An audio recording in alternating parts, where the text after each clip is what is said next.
The Apollo missions. A name that echoes through history.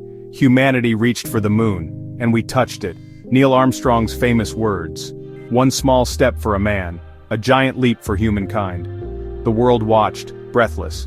For a fleeting moment, a divided Earth looked up, united by a shared sense of wonder, a shared achievement. This was more than just planting a flag, it was a statement, a testament to what we can do, when we dream big, when we push the boundaries of the possible. The Cold War provided the impetus, but the result transcended politics. It became a human story. Yet alongside the awe, whispers began. Then those whispers grew louder.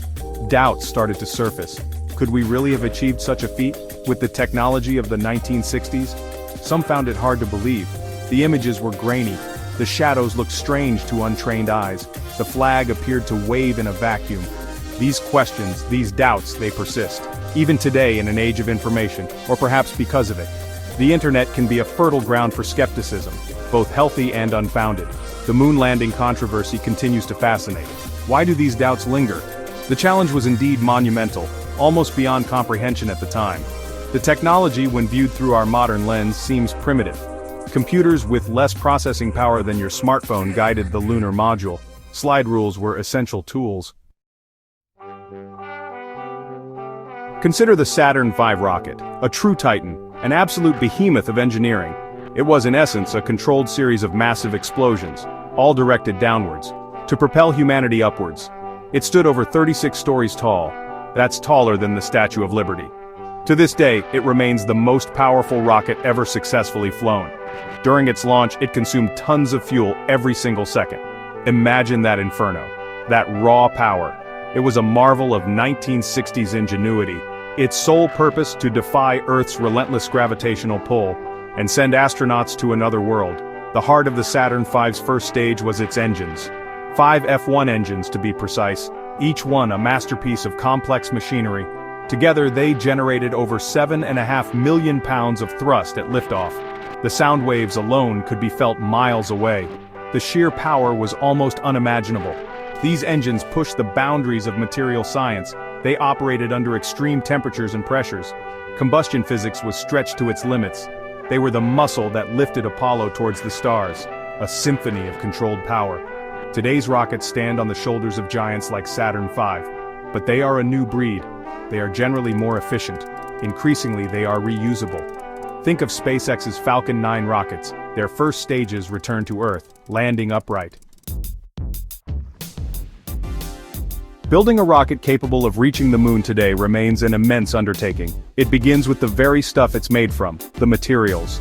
The Apollo-era Saturn V used various aluminum alloys. These were strong for their time, and relatively lightweight, essential qualities for any flying machine, especially one going to space. Today we have an expanded toolkit of advanced materials. Carbon fiber composites, for instance. These are incredibly light, yet astonishingly strong.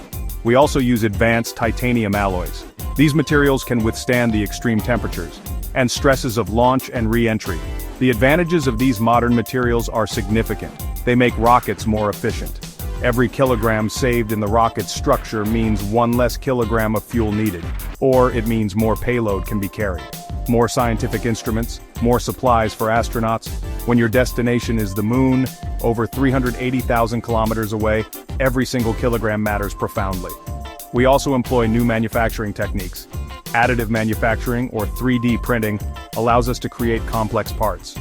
Quickly, precisely, often with fewer individual components. This can reduce costs and assembly time. Engines are the true heart of any rocket. They provide the go. Modern rocket engines are marvels of engineering. Generally more powerful per unit of weight than their predecessors, and they offer more precise control. Consider the RS-25 engines. Section 4. The Grand Lunar Tour mission phases unveiled. The first great challenge is escaping Earth's grasp. Our planet's gravity is a powerful, invisible tether. To break free, a spacecraft needs to achieve incredible speed, roughly 11.2 kilometers per second, that's over 40,000 kilometers per hour. This is known as Earth's escape velocity. The rocket's massive first stage does the initial heavy lifting. It ignites with ferocious power, pushing the entire vehicle through the dense lower atmosphere, battling air resistance. Once its fuel is spent, this enormous stage falls away, lightening the load for the journey ahead. Its job is done. With the first stage gone, subsequent stages ignite, each one providing another powerful push, propelling the spacecraft further from Earth, faster and faster. Typically, the spacecraft first enters a temporary parking orbit around Earth. This isn't a leisurely stop, it's a crucial phase. Mission controllers perform system checks. They verify that everything is functioning perfectly. Navigators confirm the trajectory calculations.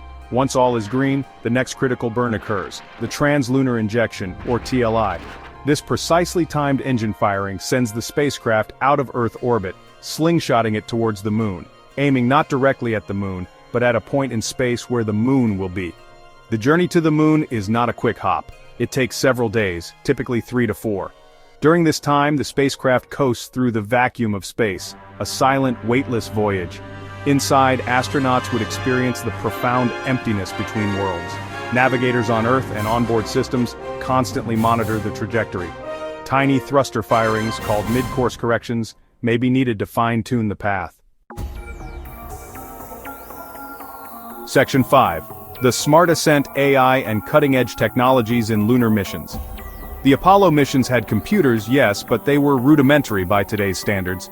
The Apollo guidance computer had about 72 kilobytes of memory. Astronauts performed many calculations manually. Much of the piloting, especially for landing, involved direct human skill and judgment. Fast forward to today. Artificial intelligence and machine learning are no longer just concepts. They are powerful tools, game changers for space exploration. AI systems can process truly vast amounts of data from sensors, from telemetry, far faster and more comprehensively than any human brain. This allows for more informed decisions, often in real time. AI is becoming indispensable in mission planning. It can help optimize complex trajectories, saving fuel and time. It can manage spacecraft resources, power, consumables, ensuring efficiency and safety. AI algorithms can diagnose problems, sometimes before human operators are even aware of them, predicting failures, suggesting corrective actions. During the critical landing phase, AI can analyze the lunar terrain in real time, identifying the safest possible landing spots, navigating autonomously around hazards. This significantly reduces risk, especially for uncrewed missions, or it can act as an incredibly capable co-pilot for astronauts. New communication technologies are also vital for modern lunar endeavors. We need faster, more reliable data links between the Moon and Earth. This isn't just about sending emails or status updates. Section 6. Conclusion. The next giant leap. Technology paving our return to the Moon.